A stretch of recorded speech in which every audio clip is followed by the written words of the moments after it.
बहुत से लोग हैं जो इंग्लिश बोलते हुए अटक जाते हैं। बोलते या लिखते वक्त वर्ड्स उनके दिमाग से गायब हो जाते हैं। ऐसे में आप लोगों की मदद के लिए मैंने एक वीडियो बनाई है।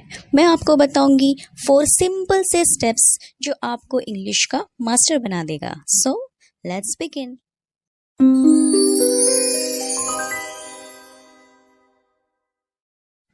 इंग्लिश लैंग्वेज पे कमांड पाने का सबसे पहला और आसान तरीका है रीडिंग।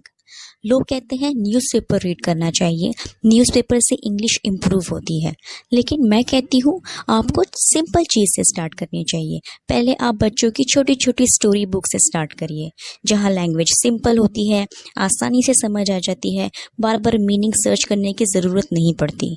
जब हमें स्टोरीज़ की लैंग्वेज आसानी से समझ आने लगे, तब अपने लेवल के अकॉर्डिंग आप फिर बड़ी स्टोरीज़ पढ़िए, फिर न्यूज़पेपर पढ़िए, फिर नॉवेल्स। धीरे धीरे आपको अपनी रीडिंग का कंटेंट बढ़ाना है अपने लेवल के अकॉर्डिंग। इससे आपको ये फ़ायदा होगा कि आपको न्यू वर्ड्स पता चलेंगे और टेंसेस के बारे में आपको अच्छी नॉलेज हो जाएगी।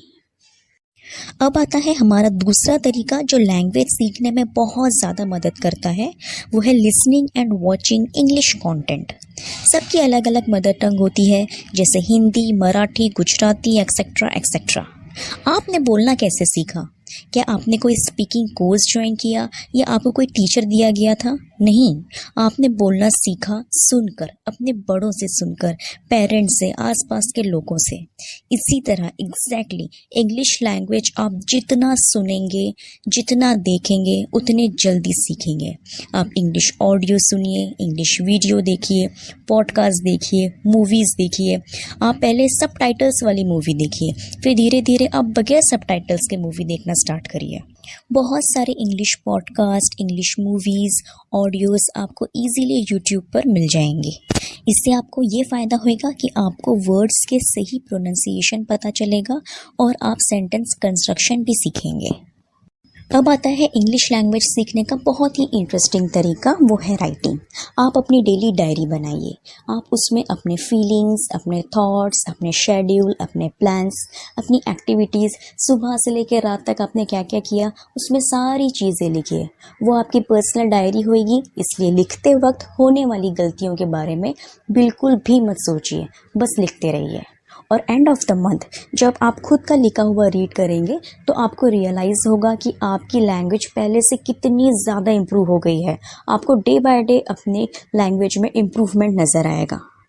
इससे ये फ़ायदा होगा कि आप हर टेंसेस में सेंटेंस फॉर्म करना सीखेंगे, आप टेंसेस कंस्ट्रक्शन सीखेंगे। अब हम बढ़ते हैं अपने सबसे इम्पॉर्टेंट स्टेप की तरफ, जो है स्पीकिंग। स्पीकिंग सबसे इम्पॉर्टेंट और बेस्ट तरीका है लैंग्वेज सीखने का। आप इंग्लिश में बात करिए, भले टूटी फूटी इंग्लिश में, लेकिन बोलिए।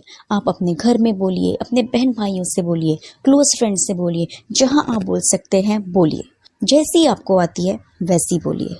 आप ये भी कर सकते हैं कि आप कोई भी स्टोरी या पैराग्राफ अपनी मदर टंग में पढ़िए, फिर उसी को इंग्लिश में ट्रांसलेट करने की कोशिश कीजिए।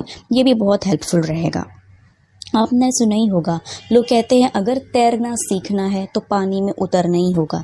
इसी तरह अगर आप इंग्लिश लैंग्वेज पे कमांड चाहते हैं तो आपको बोलना ही होगा। आप जितना बोलेंगे आप में उतना कॉन्फिडेंस आएगा और आपकी लैंग्वेज उतनी ज़्यादा फ्लुएंट होएगी।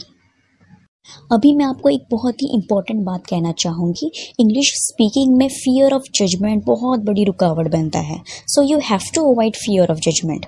बोलते वक्त गलतियाँ होने या अटक जाने से आप बिल्कुल भी मत डरिए, या लोग क्या सोचेंगे ये आप मत सोचिए। आप कॉन्फिडेंट रहिए। कोई ये एक्सपर्ट नहीं होता है, हर कोई अपनी गलतियों से सीखता है और सीख कर ही आगे बढ़ता है। ये थे हमारे 4 स्टेप्स इंग्लिश लैंग्वेज पे कमांड पाने के लिए। इन 4 स्टेप्स के अलावा एक चीज़ जो बहुत ज़्यादा ज़रूरी है वो है कंसिस्टेंसी। आप सिर्फ 1 महीना भी डेली पूरे लगन के साथ इन चारों तरीकों को अपनाएंगे तो रिज़ल्ट आपके सामने होगा, 100% गारंटी। आप बस खुद पे भरोसा रखिए, आप कर सकते हैं। Be confident and motivated.